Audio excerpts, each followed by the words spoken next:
Meu nome é Natália Werner Leite, eu sou discente de enfermagem do 7º período da UFMA Imperatriz. Eu estou apresentando esse resumo simples na jornada de enfermagem, né, 2023. O meu resumo simples é sobre o perfil clínico epidemiológico de crianças diabéticas com síndrome respiratória aguda grave por Covid-19. Os coautores desse resumo simples são a Isabela Rodrigues da Silva Batista Lima, a Lívia Maia Pascoal e o Marcelino Santos Neto. O diabetes mellitus é uma doença metabólica cujas alterações afetam o sistema imunológico e alteram a capacidade do organismo de combater diversos tipos de infecções. Como resultado dessa suscetibilidade às infecções, uma condição bem grave que pode acontecer é a síndrome respiratória aguda grave. Nós sabemos que ela também pode ser causada pela Covid-19. No caso do nosso resumo simples, nós vamos trazer informações de acordo com essa Covid-19 que causou a síndrome respiratória aguda grave.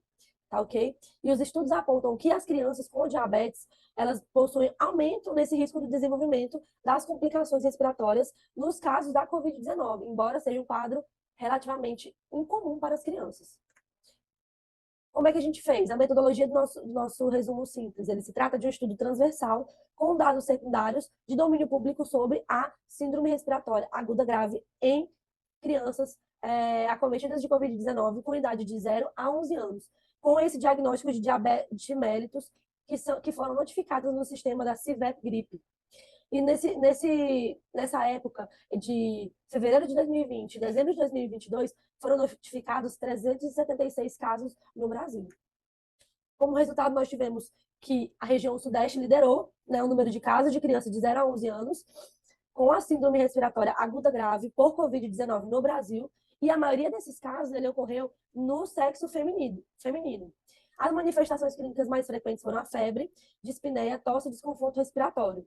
E o fato de muitos desses pacientes necessitarem de internação hospitalar, em especial na UTI, evidencia que a doença teve uma maior gravidade. E esses achados reforçam a necessidade de instituir as medidas de controle e prevenção da doença, em especial crianças com diabetes. Doença essa que estamos falando é Covid-19, que possui o maior risco, essas crianças que têm diabetes, de desenvolver as complicações, como a síndrome respiratória aguda grave. Aqui a gente pode verificar, de acordo com os gráficos que eu coloquei, que a localização desses casos, a maior parte fica em São Paulo, né, tendo 22,3% dos casos em São Paulo, e em Minas Gerais, em segundo lugar, tendo 15,7% dos casos. Os demais estados estão em verde. No sexo feminino, que foi a maior prevalência, temos 54% dos casos. No sexo masculino, temos 46% dos casos. Aqui, também como está em azul e em vermelho. Na zona, a maioria desses casos foram provenientes de zona urbana, tendo como porcentagem 82,2%. Tá? Em relação à evolução, temos aqui em azul a informação de que 19,9% dos casos eles são provenientes de surto de síndrome gripal, entendem? E sobre os sintomas, o que a gente tem? 54,8% dos casos apresentaram febre, 54,3% dos casos apresentaram dispneia, tosse foram 52,1% dos casos e desconforto respiratório aqui em último, nós temos 44,3% dos casos. Em relação à vacina da Covid-19, nós temos apenas 6,4% dessas crianças que foram informadas que foram vacinadas. O resto dessa porcentagem, como está aqui em maior, a gente colocou que não ou não foram respondidas porque são as informações que temos. Esses casos aqui em maior prevalência, não é que não tomaram a vacina, mas também não foram informados. Aqui em relação à internação, 95,5% das crianças que tiveram essa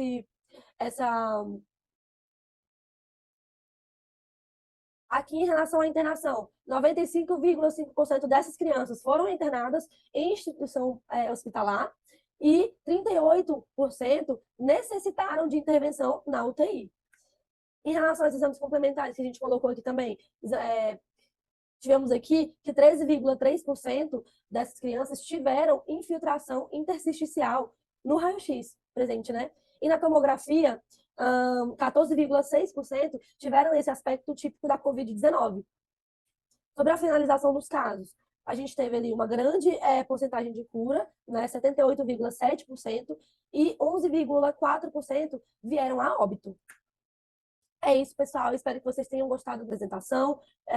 Agradeço a oportunidade e até uma próxima.